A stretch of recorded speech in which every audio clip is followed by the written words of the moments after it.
Antes de Luis Donaldo, tuve el placer de trabajar con una periodista que es extraordinaria, Norma Meraz. Mi Charlie querido, amigo de toda la vida. Don Emilio Azcárraga me dice, oye, sales de noticieros, te vienes conmigo.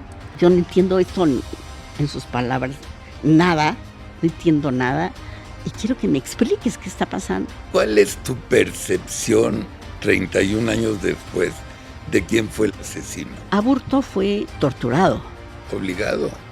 Fue torturado y fue incomunicado. Le insistieron en que declarara que ha sido el asesino de Luis Donaldo o matarían a su madre y a su hermana. Y en todas las agendas estaban tachados las invitaciones que le habían hecho a los ranchos diversos en Sonora, en Sinaloa, en Colima.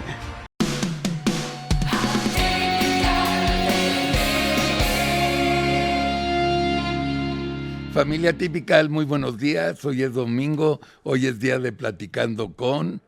Hoy, dentro de un mes aproximadamente, se conmemora el año 31 del terrible asesinato a Luis Donaldo Colosio, un ser humano extraordinario que tuve el placer de conocer, tuve el placer de hacerle la publicidad como candidato, tuve el placer de estar y conocer a su adorable Diana Laura, un hombre extraordinario con dos hijos fantásticos, Dianita y Luis Donaldo Jr. Y antes de Luis Donaldo tuve el placer de trabajar en el mismo canal de televisión, en Televisión Independiente de México, con una periodista que es extraordinaria, que le acaban de dar un homenaje por sus 50 años de talento y de trabajo en los medios de comunicación, Norma Meraz. Norma, además de que vamos a platicar mucho de cómo se ha desarrollado la historia aquí en México, desde el asesinato de Colosio, conocer sus puntos de vista, platicar con ella. Y es un placer tenerte aquí, Norma. Gracias, mi Carlos, mi Charlie querido, amigo de toda la vida. De toda la vida, sí, Norma. Gracias por invitarme. Nada.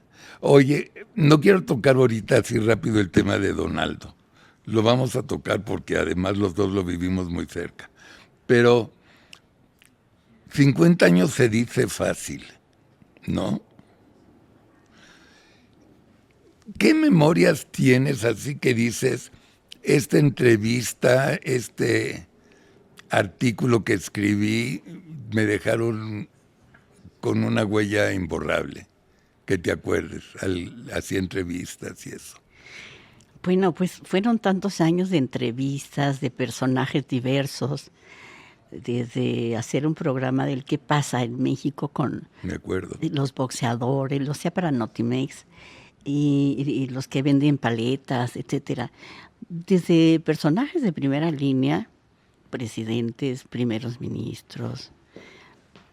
Se me viene uno que no ha sido del gran impacto, pero me viene a la memoria Pierre Elliott Trudeau, el padre del actual ministro. De Canadá. Pero François Mitterrand, antes de que fuera presidente, vino a México, lo entrevisté. ¿Y qué te puedo decir? Quizá una entrevista a Anastasio Somoza, el día que estalló la revolución. En Nicaragua. Y Omar Torrijos, que era otro personaje, Panamá, en esa época. ¿Te tocaron ellos? Me tocaron ellos dos. Y los dos personajes muy especiales, muy, muy especiales, insondeables, ¿no? Los dos generales, los dos dueños de su reino. Sí, ¿no? Sí. En los años 70, la década en la que América Latina tenía, pues, puros presidentes militares. Era el militarismo de los 70. ¿Sí o no? Sí, totalmente. Guatemala, Brasil, Argentina, todos. De Guatemala a Argentina. Sí, todos. Pero en el 74... Excepto México. Y luego Venezuela. También. Casualmente Sí. con Carlos Andrés Pérez. Con Andrés, sí. Que fueron las primeras andanzas de la democracia Es cierto, Norma. en América Latina. Es cierto. ¿No? Entonces, bueno, todo ese recorrido, Henry Kissinger también. ¿Lo entrevistaste a Kissinger? Sí. Cuando vino en 1974 una reunión latinoamericana de cancilleres, y él pues era secretario de Estado. Pero luego casó y me tocó entrevistarlo cuando pasó su luna de miel en Acapulco, que fue genial porque tenía una fama de ser gigoló y simpatiquísimo y todo. Pero fue toda una campaña, porque si lo veías, pues el señor era chaparrito, sí, ¿no? Gordito. Feíto, muy feíto, sí. Pero súper inteligente. Claro. Entonces casóse con una señora que trabajaba en las Naciones Unidas, que le sacaba 40 centímetros de altura, y vinieron a pasar su luna de miel a Acapulco. Y ahí los entrevisté a los dos por separado. Fue muy interesante porque había una conferencia de prensa, una rueda de prensa ahí en Las Brisas donde él se había hospedado. Y entonces en tómbola, porque ya había tómbola, no ahora solamente, me toca preguntar primero. Y entonces pues, le pregunto que si toda aquella imagen que él tenía de gigoló y de conquistador y demás, que si era cierto o si era parte de una campaña. Y entonces me dijo, piense lo que usted quiera. Se termina la conferencia de prensa. Y se terminó. Se paró y se fue. Se paró, se levantó y se fue. Bueno, pues esa fue la nota que corrió por todo el mundo con las agencias. Claro. Las agencias me sacaban los ojos porque ya no habían podido preguntar. Claro. Pero fue muy chistoso. Oye, dime una cosa. A los que entrevistas o has entrevistado, ¿sientes que cuando los entrevistas son diferentes personas a la realidad o son bastante parecidos? No son diferentes, ¿eh? No. Hay unos que intentan vestirse de otro color, ¿no? Omar Torrijos, que fue un personaje que me llama mucho la atención, porque yo concreté la entrevista desde México a través de su canciller y volé con el canciller en su avión a Panamá y ya estaba todo perfecto, acordado. Y me recibe en la noche, me presento y él traía una camiseta como de esas de militar blanca, ¿no?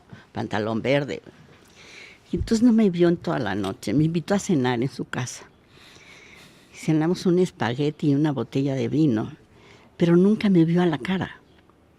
Estaba frente a mí y volteaba para otro lado.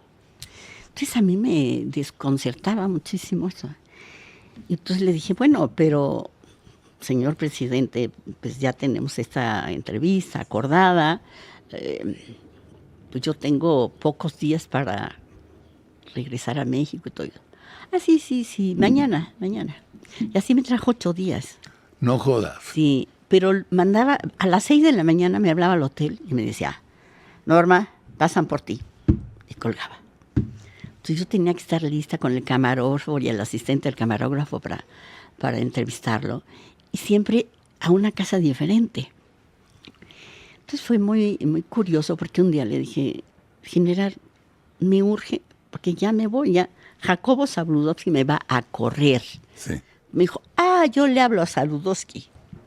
Bueno, ni le habló a Zabludovsky y le dije, pues tengo 2 días para hacer la entrevista. Pero en la selva, me dijo, donde usted quiera, pero ya, dice, pero primero nos van a vacunar. Me había presumido que su campaña para ser presidente la había hecho en la selva. Y entonces me dijo, nos tienen que vacunar, pues que nos vacunen ya. Llega la enfermera, le dice, ladies first. Pues sí, yo también, rápido, ¿no? Chun, chun, chun. Y cuando le toca a él, pues, sí. No, mejor de este lado. Un generalote. Favor a las inyecciones. Pánico. Total. Finalmente, después de 3 cambios, le ponen la vacuna y dice, mañana sin falta nos vemos en Farallón, una casa que tenía en la playa, y tomamos el helicóptero y nos vamos a la selva. Muy bien. Bueno, al día siguiente dicho y hecho, temprano pasan por mí al helicóptero, llega él y me dice, ¿cómo te fue con la vacuna? Bien, general. ¿No te pasó nada? No. Pues yo tuve un cuarto de fiebre. Que fue genial, pero yo nunca entendí cuál era un cuarto de fiebre, ¿no? Pero entendí otra cosa, que había mentido que su campaña la había hecho en la selva. Claro. Porque la vacuna contra la fiebre amarilla dura 10 años. Ok, sí. Ok. Entonces, bueno, a partir de ese momento, la verdad, establecimos una relación, incluso de amistad, porque él tenía un hijo obeso y lo veía un médico mexicano. Entonces yo le iba por las medicinas y a través de la embajada se los enviaba durante muchos años. Ah, fíjate. Y luego lo volví a ver en el 77, que me tocó viajar con el presidente López Portillo a la entrega del canal de los tratados Jimmy Carter, famoso, ¿no? Sí. Carter, Torrijos. Sí, sí, exacto. Y ahí lo volví a ver. Y le dije al presidente López Portillo, pero qué bueno que trajiste a mi amiga, porque yo la conocía antes que a ti. Que si tú no hubieras venido con ella hubiera sido suficiente, y me vería de la vergüenza. Ese personaje para mí fue no solamente folclórico, especial, todo. Y el otro, Somoza, un tipo especial, y la entrevisté en la mañana y en la noche estalló la revolución. ¿Y ya viste encabezada por quién? Sí. Daniel Ortega, el y aquí dictador. Está todavía. Yo conocí a Daniel Ortega como revolucionario. Por eso, él fue revolucionario para quitar la dictadura. Exacto. Él y su mujer son dictadores. ¿Así? O sea, no entiendo a qué hicieron esa revolución. Pues para permanecer en el Es poder. que los populistas, Norma, entran por la democracia y se quedan por la tiranía. Claro. Sí, no, nunca por madrazos ni nada por el estilo. Ese es el caso que me tocó ver así muy de cerca ahora a bote pronto que me sale, ¿no? Ya sé que las comparaciones son odiosas, ya lo sé. Pero hoy, ¿cómo ves a México a nivel de comunicación? Periodística, la tecnología, el internet, los medios vendidos al gobierno. Bueno, me etcétera. parece que estamos en medio de una vorágine de medios de comunicación, más no de comunicación propiamente dicha. Entendido como yo la vi, la bebí, la entendí y la ejercí, ¿no? Muchos años. Como tú has dicho ya hace un rato, ya pasó mucha agua por este puente. Pero hay tal velocidad que no somos capaces de procesar todo eso. Dicen que los viejos, en los que ya algunos de estos estamos, se nos olvidan las cosas rápidamente o de pronto no nos acordamos de un nombre, de un hecho, de un tal. Pero es que tal la cantidad que nos llega, como un disco duro, que no puede procesar de inmediato. Entonces no es a veces la vejestud, no, es el caudal intermitente y muchas veces insufrible, fluye a pasos agigantados de la información. En México los medios de comunicación, pues para qué repetir que son muchos, variados, muy modernos, nos ha asaltado la tecnología, pero poco se habla de temas de fondo, cada día menos. Y eso me da tristeza, porque no le damos oportunidad a quien nos escucha o quien nos lee, o quien nos ve, de que tenga los elementos necesarios para sacar un juicio propio. No que lo induzcas, sino propio. Y yo crecí en una escuela diferente. Por eso es que tengo esa visión y esa apreciación ahora. A ti, en la época de Jacobo Zabludovsky y de don Emilio Papá, ¿Había censura de alguna manera? O sea, ¿habían temas prohibidos que sabías que no podías tocar? No, porque, mira, yo creo que la censura era autocensura. Autocensura. Era autocensura. Jacobo nunca nos dijo, de esto no van a hablar, o de esto tampoco. Trabajamos sobre la noticia diaria. Entonces, si se generaba una entrevista o la nacionalización de la banca, que es bueno, un quiebre en la vida de México en ese momento, don Emilio Azcárraga me dice, oye, sales de noticieros, te vienes conmigo, porque yo no entiendo esto en sus palabras, nada, no entiendo nada, y quiero que me expliques qué está pasando. Le dije, oiga, señor, pues yo no soy economista. Dijo, qué bueno, porque a eso no les entiendo nada. Y entonces me llevó con él y creó una coordinación de información económica y financiera para toma de decisiones y me nombró para estar al frente. Aprendí mucho de él, pero siendo él el rey Midas de los negocios, que lo que tocaba funcionaba, era genial porque los lunes ya me habían pasado una tarjeta el viernes con 3, 4 preguntas. ¿Qué es inflación? ¿Qué es deflación? Y yo decía, ¿cómo se lo explico? Porque una cosa es que tú lo entiendas, ¿no? Pero otra cosa es que lo expliques. Claro. Y bueno, yo había estudiado economía en la facultad, pero no era economista, Claro, ¿no? claro. Sin embargo, hablábamos mucho de eso. Y fue una experiencia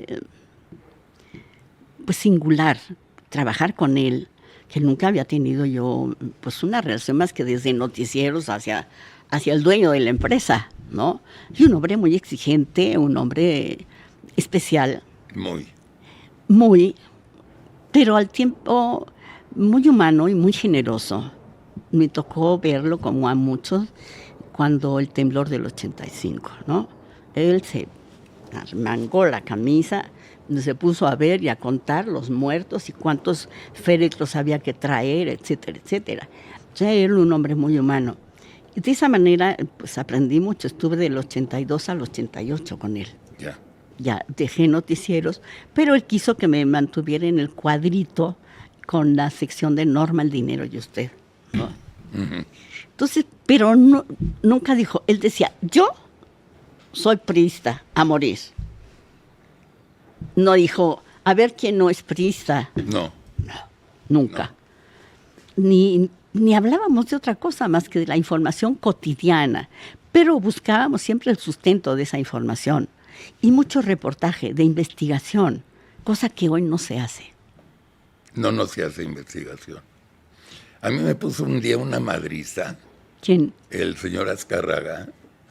Yo estaba en promoción con Luis de Llano. Y me habla, me manda a llamar. Pues yo nunca tenía el saco puesto, tenía la corbata abierta. Y es el señor Azcárraga que me quiere mucho.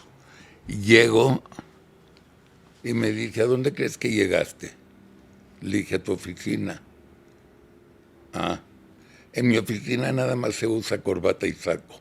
En este momento te largas a tu oficina y te vienes bien vestido a ver al presidente de Telesistema. Sí. Y ya iba caminando, puta, ya me va a correr. Ahora sí ya me... Era genial. Yo pensé lo mismo. Sí. Cuando me invitó a trabajar con él, me temblaban las rodillas. Le decían dije, el tigre. No, es que decía, en el momento en que me levante la voz y luego se meta con mi mamá o con mi familia, pues le voy a contestar. Y entonces me va a correr. Pero como me va a correr, pues no me va a liquidar. Entonces, claro. y toda esa película, todas las ideas. Esa película la traía. Oye, Norma, a ver, vamos a otro tema. El 23 de marzo se van a cumplir 31 años del asesinato de Luis Donaldo. Se cumplen 31 años que yo arranco mi carrera de publicista político, porque yo arranqué con Donaldo. ¿Cuál es tu percepción 31 años después de quién fue el asesino.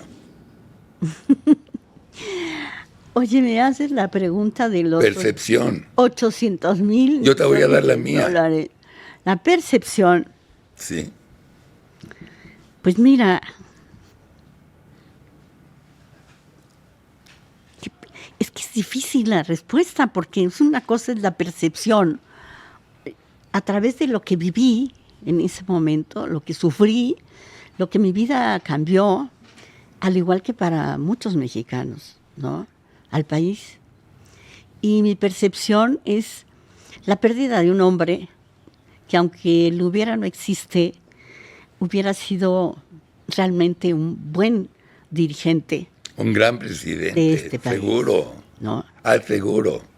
Tenía 44 años, era la edad perfecta. Era un hombre sensible, docto, preparado. Imagínate que le encantaba la ópera, le encantaba declamar, la Chacha Micaela, y nos hacía llorar a todos. Pero, ¿qué percibo ahora? ¿Quién lo mató? Es muy difícil decir, pues me imagino que hay un asesino confeso. Hace un año yo escribí un artículo muy, muy largo y estuve 6 meses antes trabajando, investigando, yendo un poco en lo que me permitieron, viendo el expediente de Aburto. Y es muy complejo, porque Aburto fue torturado. Claro. Fue torturado. Claro, obligado. Fue torturado y fue incomunicado. Nunca le permitieron un abogado, ni una llamada. Y lo obligaron a confesar que había sido el asesino. Esto dicho por él. Y consta en los documentos, no lo estoy inventando. Lo que yo voy a decir o estoy diciendo está sustentado en lo que yo leí y encontré en el expediente. Trozos de expediente porque son cuartos y kilómetros de papeles, ¿no? Pero 6 meses me dediqué y me eché un clavado y a los reclusorios donde él estado en 4 reclusorios. Él debió haber sido juzgado de acuerdo al Código Penal de Baja California. Claro, fue en Baja California. Porque ahí claro, se cometió el asesinato. Claro. Y ahí confesó que él había asesinado a Luis Donaldo. Sin embargo, lo consideraron en su momento la Procuraduría General de la República pues traerlo a México. Lo treparon a un avión, lo trajeron y entonces arman todo el asunto con el Código Penal del Distrito Federal, que establece 45 años de prisión, a diferencia del de Baja California, que son 30 años. De tal manera que Aburto ya debió haber salido el año pasado. Claro. Nunca le permitieron un abogado. Acosaron a la madre y a la hermana, que tenía 11 años. Las desnudaron, las filmaron y le dijeron que o declaraba que él había sido reiteradamente, le insistieron en que declarara que había sido el asesino de Luis Donaldo, o matarían a su madre y a su hermana. O sea, fue confesión forzada. No tenemos idea que si fue Mario. De acuerdo a los documentos a los que yo tuve acceso, fue así. Está así planteado. No sé si fue de otro modo. Yo me estoy refiriendo a lo que yo leí, a lo que tuve en mis manos, al video que vi de la madre y de la hermana, que fue terrible para él, a cambio de que declararan que habían estado de acuerdo con él para asesinar a Luis Donaldo, ¿no? Entonces es un capítulo. Yo tengo mi teoría, yo te voy a platicar. Él llegó de una comida a filmar un comercial. Y entonces mientras estaba cambiando y demás, estábamos platicando. Y cómo le fue en la comida y no sé qué. Y mencionó algo de narcos. Que no voy a ir al detalle. Yo siento que fue el narco el que lo mató porque él no aceptó las condiciones que le pusieron. Esa es mi conclusión, cociendo lo que me platicó y lo que yo concluí. No estoy aseverando que fue el narco, pero yo sí creo que fue el narco. Bueno, abonando un poco a esta versión que tú tienes y apreciación que tienes, y yo tuve acceso, yo tenía acceso a las agendas de Donaldo todos los días. Sí. Y después del asesinato y todo, me puse a sacar papeles, sobre todo el año pasado, que empecé a investigar. Tenía un compromiso consigo misma de escribir esta etapa, ¿no? 30 años no lo pude hacer, Carlos. ¿Por qué? No podía. Me ponía a escribir y se me hacía un nudo aquí y otro acá en el estómago y no podía. Entonces rompía los papeles. Y 2 personas me insistieron mucho tiempo, hasta que desaparecieron, incluso Jacobo Zabludovsky y mi padre. Lo tienes que escribir. Nunca Sí, cumplí yo creo que sí. cuando vivieron. Y al cabo de este tiempo dije, lo tengo que hacer. Entonces me metí a ver y me encontré agendas. Y en todas las agendas estaban tachados las invitaciones que le habían hecho a los ranchos diversos en Sonora, en Sinaloa, en Colima. Nunca fue a ningún rancho que fuera invitado. No, o sea, un poco abonando a tu percepción. Puedo decirte... Salinas no tuvo nada que ver, lo adoraba. Lo adoraba, lo quería como un hermano. Camacho Solís no era cobarde, no lo hubiera hecho. Ebrard era un esclavo de Camacho, o sea, tampoco. Nadie del PRI lo iba a hacer, era el candidato, era un candidatazo.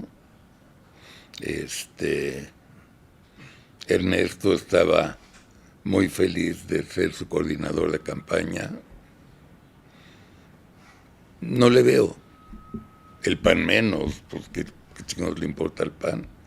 Y no había más oposición. Entonces, yo me voy a quedar con la idea de que fue el narco. Yo. No puedo prometer nada, porque luego se me complica mucho con Juan Francisco, que en paz descanse, Ruiz Massieu. Ya luego me complicaron demasiados, me complicó lo de el obispo de Guadalajara. Sí, ese fue en mayo. O sea, ¿el Mayo fue? Lo del obispo, sí. Ah, no me digas. ¿Confesado por él? ¿Por Mayo? No, en el mes de mayo. Ah, en el mes de mayo, no el Mayo Zamba. No, en el mes de mayo, claro. Ya. Sí. Ok. Bueno. Mucha gente de la familia típica no conoce tu relación con Diana Laura. Y no conoce... Norma es la mujer más cercana a Diana Laura, que en paz descanse, mamá de Diana y de Laura, y de Laura. De Mariana. De Mariana y de Luis. Donaldo. Y vivió toda la tragedia de arriba abajo, desde México. ¿Cómo te hiciste amiga de Diana Laura? Bueno, yo entré a trabajar con Luis Donaldo el 5 de febrero del 89. Uh-huh. Me llamaron para que me fuera a trabajar la imagen del partido, que no andaba muy bien, y del líder, o del nuevo líder, pero que no lo conocían, ¿no? Claro. Entonces llegó, era senador. Sí, lo hicieron presidente del PRI. Y entonces, pues llegó como líder del PRI. Y así entró a trabajar el 5 de febrero con él. Yo a Luis Donaldo ya lo conocía porque había estado en la 53 legislatura y desde diputado yo lo conocía.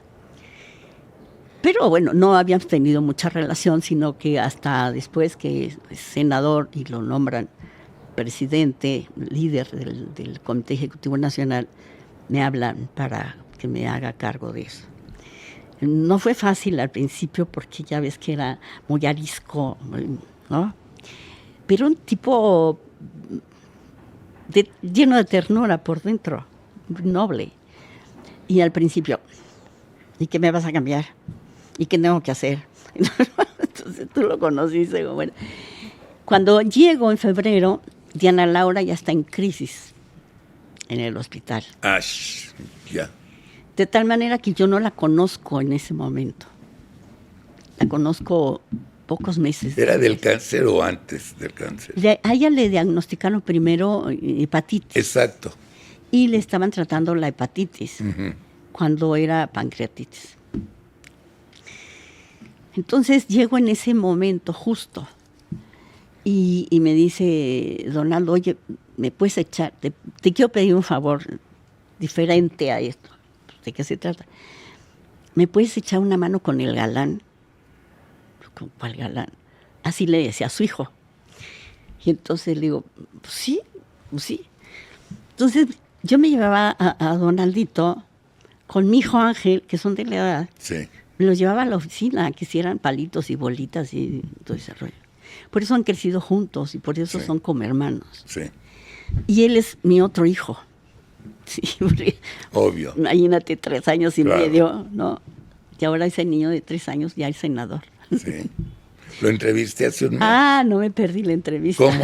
Ha sido un éxito. Vela. Pues ya la vi completa. ¿La viste? No, la he visto 3 veces. Sí. No, bueno.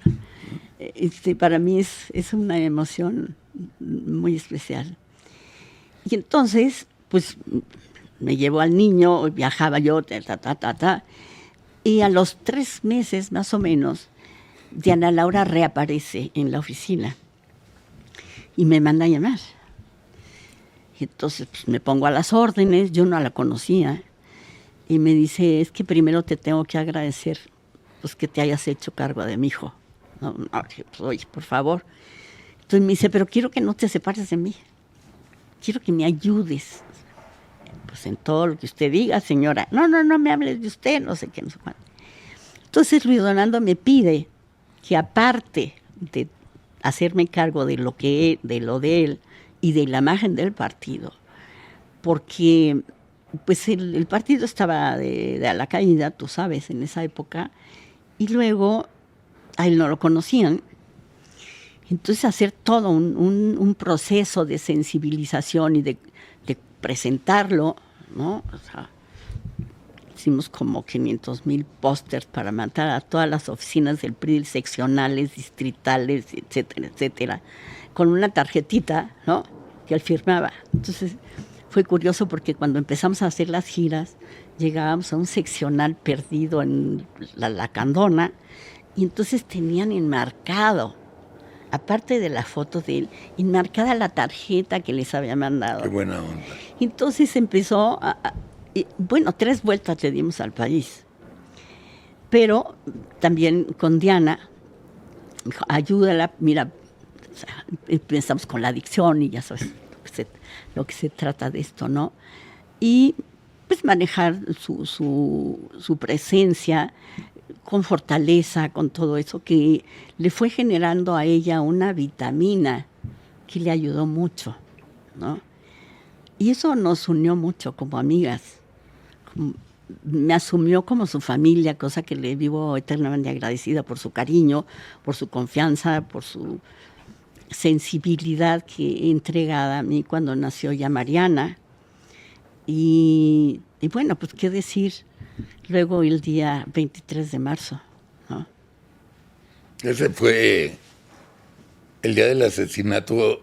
Ustedes no estaban en Tijuana, que yo me acuerdo. No, yo sí, yo me fui. ¿Tú estabas en Tijuana? Yo estaba en Tijuana porque ella quería ir a esa etapa de la campaña. Sí. Y Luis Donaldo no quería, porque estaba débil, porque tenía que administrar sus energías. Y Tijuana lejísimos, claro. Sí, y entonces dijo, no, va a ser muy pesado.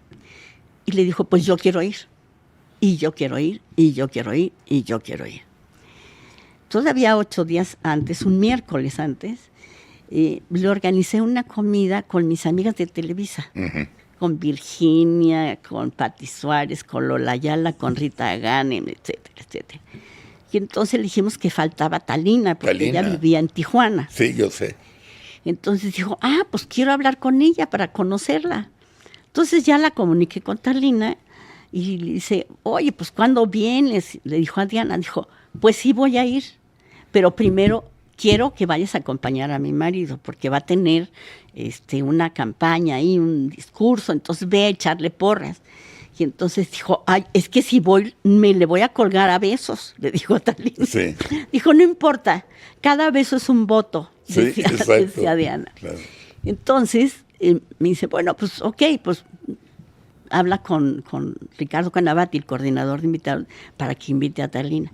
Invita a Talina y Talina va a Lomas Taurinas. Claro, va de tacón, ya sabes, ¿no? Sí. Ella iba a la Talina. No, a la Talina, pero nunca había ido a un meeting. Entonces, bueno, entonces yo me adelanto ese miércoles con el Estado Mayor y de avanzada a ver qué le organizábamos a ella, porque no estaba previsto en el programa el candidato. Ya. De tal manera que, bueno, me fui al club de golf donde iba a tener una reunión Donaldo con el magisterio a las 6 de la tarde. Y entonces, pues convoqué a las esposas de los jugadores de golf, ¿no? Buena idea. Quería conocer a la Seguro, señora. buena idea, sí. Y entonces le organicé eso, pero ella llega a las, ¿qué te voy a decir? ¿Qué sería? Como a las 4 de la tarde. Como a las 4:30. Luis Donaldo había llegado un poco antes. Yo estaba en el aeropuerto y él venía de La Paz. Entonces ahí nos vimos y me dijo, oye, ¿y la flaca? Le digo, pues ahí viene. Ok, nos vemos. Pues fue la última vez que lo vi. Se va, esperó a Diana Laura, aterriza su avión 15 minutos. ¿Cómo a qué horas? A las 5 de la tarde, 4:45. Y ya llega y todo, y le digo, oye, subo. Y le digo, ¿ya estás lista? Y estaba. ¿Qué quieres, momis? Que te pintes el picorete porque te van a entrevistar. Sí. Ay, no, ¿por qué me van a entrevistar? Televisa te va a entrevistar para saber qué piensas. Ay, no, es que hoy es el día más feliz de mi vida. Mira, salí de mis exámenes médicos y no tengo ni orzuela. Ay, Leo, pues qué maravilla. Pero apúrate, píntate. Porque ya nos vamos. Sí. ¿No? Total que ya bajamos la entrevista a Televisa y le dice, oiga señora, ¿cuál es su impresión de su visita aquí a Tijuana? Ay, pues estoy encantada, hoy es el día más feliz de mi vida, porque además la gente de aquí es cálida, me quiere, yo la quiero, y voy a estar con mi esposo sumándome a su campaña. Entonces, ¿qué puedo decir? Día inolvidable para mí. O sea, mira, se me pone la piel chinita. ¿Cómo no? Porque fue un día inolvidable, por supuesto, ¿no? A mí pregúntame. Y entonces ya nos fuimos camino al club de golf. Pero le dije, tenemos tiempo, vamos a hacer una escala en el hotel para que veas, pues, que pongan tu ropa y tus cosas, ¿no? Había una chica que se encargaba de eso. Y entonces hicimos una escala. Ay, no, ¿y para qué? Parecía niña chiquita, haciendo berrinche y todo, pero era muy divertida. Y entonces hago que se baje del automóvil, la camioneta, subimos, abren la puerta de su suite, entra con la persona que le manejaba su ballet, y yo me quedo en la puerta, frente a otra puerta, en un pasillo, frente a la puerta de otra habitación donde estaba el Estado Mayor, con toda la telecomunicación y todo esto. Entonces me quedé así esperando a que saliera.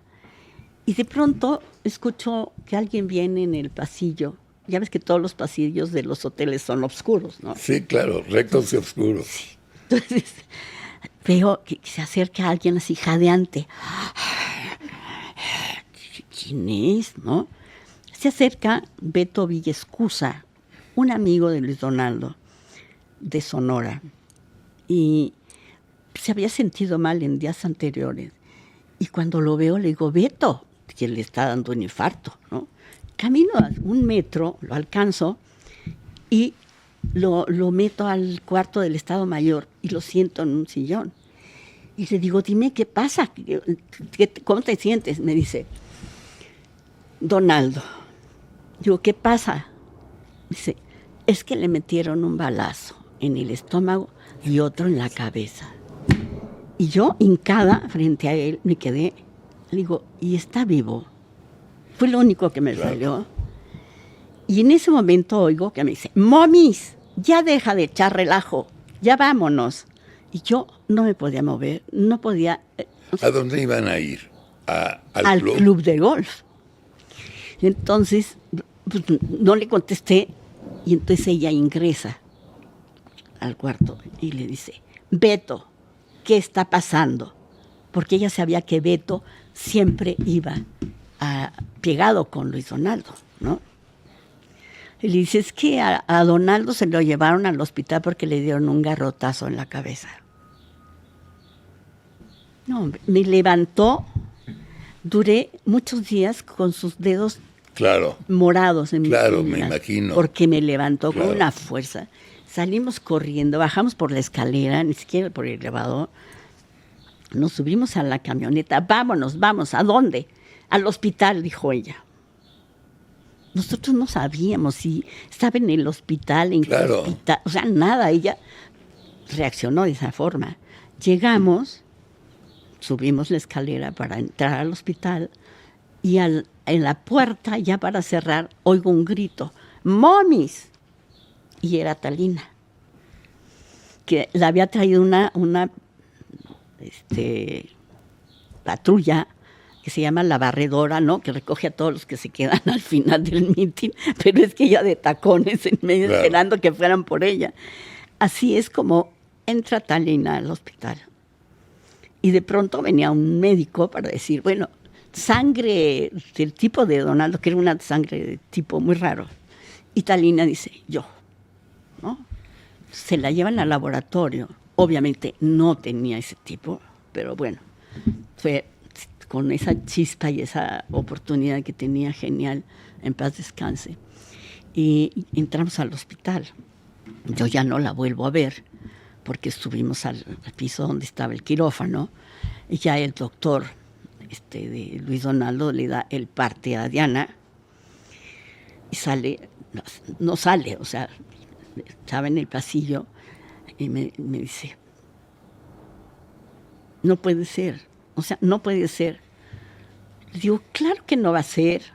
Vente, vamos a respirar profundo, porque se puso verde, ¿no? De por sí era muy pálida. Y entonces ya nos pusimos ahí y me dijo, no, es que esto no es así. Va a salir, ¿verdad? Le digo, yo creo que sí. Me dijo, vamos a rezar un rosario. Entonces, ella cargaba un rosario, pero no traía bolsa. Yo no cargo el rosario. Y en eso llega un obispo, el obispo de Tijuana, con quien iban a cenar esa noche. Ya. Se acerca y entonces le dice, le traigo un rosario. Entonces él le obsequió un rosario, nos pusimos a rezar el rosario. En eso, que Talina, que me hablaba de dónde estaba, pues que allá está Talina, pero que no la dejan pasar. Bueno, ya se nos había ido. No, todavía no. ¿Estás segura? Estoy segura. No. Te voy a decir por qué. A mí me hablaron como 20 minutos antes que el llévano del anuncio. Ah, bueno. Yo estaba en una junta con varios delegados del PRI en la oficina para ver qué tipo de publicidad hacíamos en los estados, para no mezclarnos y no mandar el mismo mensaje. Y me hablaron y me acaban de decir, acaban de balacear a Donaldo en Lomas Taurinas y ya se nos fue. Y me pongo a llorar como pendejo en mi oficina, pero llorando como niño chiquito. ¿Y qué te pasa, Carlos? Acaban de asesinar a Donaldo. Y yo estaba, bueno, No sabes, digo, todavía tengo un nudo en la garganta porque fue terrible. Y luego como no decía nadie, dije, puta, a lo mejor no está muerto, Dios quiera que no esté muerto. Bueno. Y a los 20 minutos, Líbano sale. Sí, bueno, que el Líbano no estaba ahí tampoco, ¿verdad? No. Ninguno de los que se adornaron y todo, sí, no estaban ahí. Pero todavía no lo declaraban. Ya. Tenía muerte cerebral en principio, pero la directora del hospital, que era una médica sobresaliente, que incluso estaba en San Diego y ahí, que había la duda de si lo podían trasladar a San Diego. A San Diego, de eso me acuerdo, ¿no? Sí. Y que sí, que el helicóptero. Sí, no, imposible. Sí. Y entonces la doctora, que era amiga de Talina, pasa con el aparato para darle shocks y todo el asunto, y le dice Talina, ¿qué? Y ella no le contesta. Sale la doctora y dice Talina, momis, ya se nos fue. Pero hasta que sale la doctora, en eso, pues era el shock total de todo el mundo. Y nos llevan a Diana y a mí a un cuartito que era de los médicos, lleno de pupitres de esos de primaria. Sí. Ahí nos encierran y dice, señora, vamos a esperar aquí. Ah, ok. Afuera estaba Domiro, la puerta. Y entonces... Bueno, Domiro era del Estado Mayor Presidencial, nada más, para que tenga... Sí, Domiro, que lo habían nombrado, primero estuvo como coronel en el PRI y luego ya para ese momento era general, a cargo de la seguridad del candidato. Y bueno, lloraba carcajadas, ¿no? Y entonces ya salen y le dice, señora, pues, ya puede pasar, ¿no? Entonces pasa al quirófano, sale llena de sangre, ¿no? Y me dice, es que esto no era así, yo me iba a ir primero. Sí. Yo me iba a ir primero. Es cierto. Él no se iba a ir. Antes, ¿qué le voy a decir a mi hijo? ¿Cómo le voy a decir a mi hijo? O sea, gritaba, ahogándose, ¿no? Entonces fueron momentos terribles, terribles. Y entonces dice, ¿quién está afuera? Le digo, Domiro. Dile a Domiro que necesito el reloj y la navaja de mi marido, porque son de mi hijo. Que los rescate. Salí, ya le dije. No, el otro casi ni oía, lloraba carcajadas, lleno de sangre, su chazarilla color crema. Casualmente el mismo color que iba vestida Diana, color perla, ¿no? Entonces fue impresionante, fue terrible. Fue terrible. Yo no quería hacer este programa porque a mí me pega mucho, a mí me duele mucho. Imagínate a mí. Sí, no, bueno, imagínate. Yo, por ejemplo, filmábamos un anuncio de radio y como él estuvo en radio en ¿cómo se llama? ¿De dónde era? De Sonora. No, pero Magdalena. De Magdalena de Quino. Él llegaba a grabar radio, aquí estaba el texto, aquí está el micrófono, se tapaba el oído y a la primera. Y entonces yo le decía, ya está buena, vámonos. No, hombre, ¿cómo crees? Estás loco. No, ya estás perfecto. ¿Quieres chingarte otra? Échatela, pero yo ya estoy hecho. Bueno, dime algo. Más lento. A ver, bueno. Era fantástico. Y cuando yo llegué con él declamaba de maravilla. Mucho. Y la ópera, cómo le encantaba la ópera, claro. Pero no sabía leer en voz alta. Entonces nos pusimos a leer así y a grabar, ¿no? Y entonces me decía, ¿que estoy en la escuelita? Uh-huh. Ah, pues conmigo lo hizo muy bien. Pues sí, porque ya había aprendido. No, fíjate, ahorita que me estás aclarando esto, yo siempre creí que, bueno, era un locutor natural. No. Natural. No, tenía una voz maravillosa. Sí, fantástica. Todo, pero no tenía dicción. No. Entonces empezamos a trabajar con eso, con la escuelita, y al principio se enojaba. Entonces fue muy difícil la primera etapa, porque fue, pues entre otras cosas, esto es medio chungo, pero era parte de su personalidad, por eso lo platicó. Usaba zapatos bostonianos, ¿no? Entonces, para la edad que él tenía, le decía, te tienes que quitar esos zapatos, esos de dónde viejito. Claro. Y esos calcetines de rombos, o sea, son de viejitos. Para su primer comercial de televisión, me trae como 7 corbatas. Una pinche corbata de Versace, no mames, era puntitos y rayas. Y rayitas. Entonces agarro, me quedo con ella, le dije, esta no la vuelvas a usar en tu puta vida. ¿Qué te pasa? Es Versace. Yo me quedo con ella para asegurarme que ni se te ocurre usarla nunca. Luego se la mandé a Luis Chico. Ahí la tiene ya. Ahí la guardé. Bueno, entonces así empezamos con la dicción.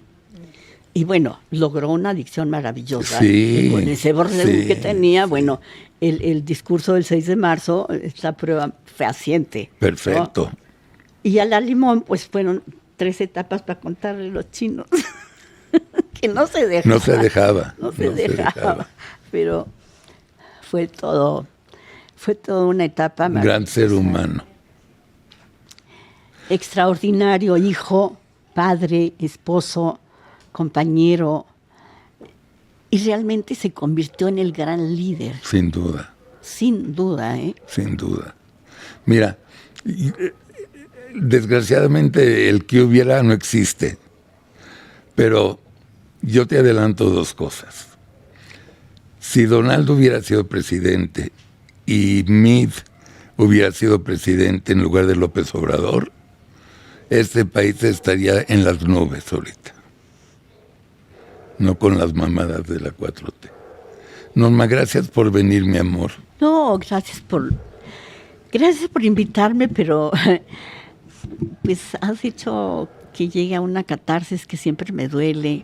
Ya lo sé, a mí también. Y ahora que se van a cumplir 31 años, bueno, parece que fue ayer, ¿eh?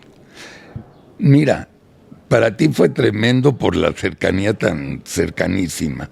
Y para mí fue igual de extraordinario porque fue el inicio de una etapa mía nueva que era la publicidad política. O sea, y no lo puedes borrar de tu memoria. No, claro, no, yo lo sé, forma, yo lo sé. No hay forma. Yo sé. Y luego la forma que retomamos Ernesto y yo, que decidí dejar el eslogan de bienestar para tu familia, que era para Donaldo, se lo dejamos a Ernesto en homenaje a Donaldo. Fue un rollo. Luego ya, un día les platico otras confesiones, pero ahorita no tengo ganas. Te quiero. Gracias. Gracias, Norma Meraz. Esta entrevista es bien importante porque yo les digo que nadie más que Norma estuvo más cerca en esta desgracia que México vivió. Te quiero, Norma, gracias. Buenas noches.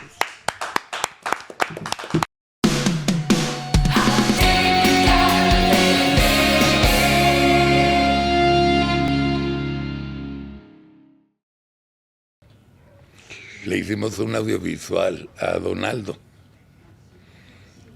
Se llama In Memoriam, que ahí lo tengo somewhere, no sé dónde.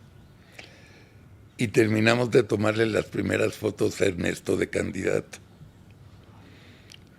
Y de repente se me ocurre a mí, y le digo a Gaby, que era su privada de Ernesto, Gaby, ¿ya le enseñaste el In Memoriam que hicimos? Y me dice, no. Y se voltea, estaba el Líbano y Ernesto, Malena Brockman y yo, mi socia.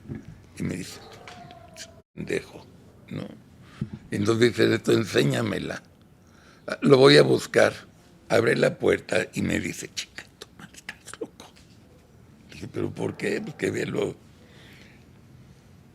Las lágrimas de Ernesto y de Líbano parecían niños de primaria,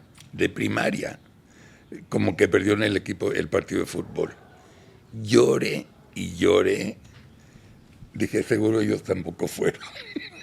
Eso me queda claro, que tampoco. Lo No sabes. Y yo ya la cagué, que dejo, pero bueno, me valió más al final. Fíjate que cuando nació Marianita, Luis Donaldo andaba en una gira. Entonces no llegó al parto, Sí. ¿no? Entonces, toda Y la- Marianita no iba a nacer tampoco, Marianita no iba a nacer. punto. O sea, en ese inter que ella ya sabía que tenía cáncer, Sí. estuvo en tratamiento y quimios Sí. y todo, Flaca, me acuerdo, la pobre. se empeñó en que tenía que tener una hija. Y tengo que tener una hija, y tengo que tener una hija, y tengo que tener... Y se va a llamar Mariana. Y perdió uno en el Inter. Y eso no sabía. Y ella se empeñó, se embarazó y nació Mariana. ¿Te acuerdas de Federico Arriola, el niño? ¿Federico qué? Arriola. Ah, sí. ¿Era chiquito, era jovencito? No, pero el papá. Federico de ahorita. Federico de ahorita es el hijo. El hijo, entonces. Es el hijo. Pero ya estaba con Donaldo. No, Estaba... el papá. El papá, Federico, que es un hiperlactante. No me digas. Uf. No. Creo que yo no lo conocí entonces. No lo conociste. No. No, el que está ahora es el hijo, con la agencia, Sí, ¿no? sí. No. El padre es el que... No, a ver. Está Federico, el dueño. Y luego está Federico, hijo, el medio dueño. Sí, no, yo te hablo del dueño, el papá. Sí, es Bueno. al que yo me refiero. Ah, bueno. Ese lo conocí yo con Donaldo y con el pendejo de Poncho. Bueno, porque él se pegaba con Poncho. Exacto. Pero a Donaldo le caía en Pandorra. Sí, ¿Sí? sí. Y entonces él se hizo ver como que era el confidente de Luis Donaldo. Yo le llamé todas las viudas de Colosio. Puta, ¿cuántas habrán? Porque quedado? todos lloraban que eran los íntimos, Claro. habían sido el confidente. No había uno de toda esa bola No había ni uno. que no llorara y hubiera No había sido el ni uno. confidente de Luis Donaldo. Que quien conocimos a Donaldo era muy cuidadoso Muy. y no se abría así como que fácilmente, menos con su vida más privada, ¿no? Y yo con Ernesto, la relación que tuvimos de amor y odio, eso te lo platico en la comida. No sabes qué difícil todo. Y luego cuando me fui con Madrazo, la encabronada de Cedillo. Familia Tipical, muy buenos días. Antes de empezar a leer mi telegrama semanal, quiero compartir con ustedes una súper feliz noticia. Mañana viernes 14 de febrero, Día de la Amistad, Atypical celebra 4 años de vida. 4 años que hubieran sido absolutamente imposibles de llegar si no es por su apoyo, su cariño, su amistad, su apoyo económico para que sigamos trabajando y sobre todo su solidaridad. A nombre de todo el personal que colabora en Atypical, les queremos dar las gracias por su amor y por su cariño. Y estoy seguro que vamos a seguir siendo la gran familia Atypical muchos, pero muchos años más. Bien, ahora sí, leamos el telegrama. La cabeza dice telegrama dirigida a todos los mexicanos y entre paréntesis, abróchense sus cinturones. Tengo un pequeño prólogo. Hoy, con la aprobación del Senado, el Infonavit les va a robar sus ahorros. Si yo fuera ustedes, sacaría hoy mismo esa lana antes de que la 4T se los agandalle. Conste que lo dijimos a tiempo. Bien, vamos a empezar, familia Atypical, con el telegrama semanal. Estimados amigos, lo que les voy a decir en mi telegrama semanal no son inventos míos, son datos que antier publicó Transparencia Mexicana y Transparencia Internacional de Corrupción en su Índice Anual de Percepción de la Corrupción 2024. O sea, último año de López Obrador, primer año de Claudia. ¿Están listos? Agárrense bien. México obtuvo 26 puntos sobre 100 puntos posibles de calificación. Les repito, México tuvo solamente 26 puntos sobre 100 puntos. México ocupa en esta calificación el lugar 140 sobre 180 países. Ojo, 140 sobre 180 países. O sea, de 180 países, México ocupa el lugar 140. Esto es con López Obrador y con Claudia. En el fin de sexenio de Peña Nieto, que México ocupaba también un deshonroso lugar, que era el 121 sobre estos mismos 180 países. O sea, Peña Nieto lo dejó en 121, Andrés y Claudia lo llevaron al 140, 19 lugares. En la OCDE, México ocupa el último lugar entre los 38 países que componen esta organización. O sea, el peor país calificado, o sea, también el primer lugar en corrupción. En el G20, que es el grupo de los 20 países más industrializados, que incluye a la Unión Europea más 19 países más, México, están sentados, ocupa el penúltimo lugar. Solamente nos gana Rusia. En América Latina, le ganamos nada más, fíjense a quién le ganamos: Guatemala, Haití, Paraguay, Honduras, Nicaragua y Venezuela. Los demás países nos ganan. En 2023, con datos del INEGI, que ya va a desaparecer, el 83% de los mexicanos decía que se debe hacer más en el combate a la corrupción. Estimados amigos, ahora sí, con estos datos oficiales, ¿ya me creen que Morena y la 4T son una mierda de ineptos, resentidos, que no saben gobernar? Abran sus ojos. Aún es tiempo para llegar a la elección intermedia y quitarles a estas ineptas basuras la mayoría calificada.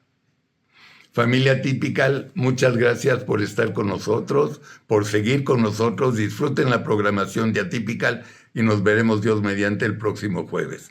Mil gracias.